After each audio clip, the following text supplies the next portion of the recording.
Welcome to Chillin' 101. We hope this video helps. You begin by opening Google Photos and going straight to Library Utilities. This accesses Locked Folder quickly.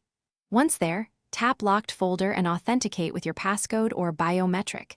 This unlocks the secure view. You need the correct lock method because Locked Folder is isolated from cloud backups. Photos moved here stay local.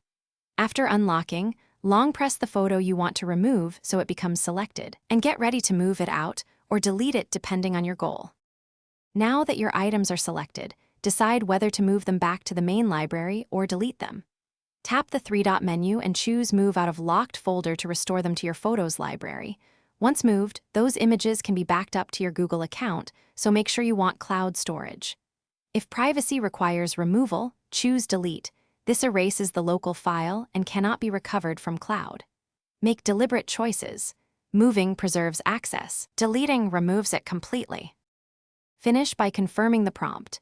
Google Photos asks to verify delete or move, and then check the main Photos library or trash to ensure the change took effect. If items still show in Locked Folder, make sure Backup and Sync isn't duplicating files and that the app is updated because version mismatches can hide changes. If actions fail, force close the app, clear its cache, or reboot your device. These steps often resolve temporary permission or UI glitches, so you can repeat the removal successfully. Thanks for watching. Consider subscribing if we helped you.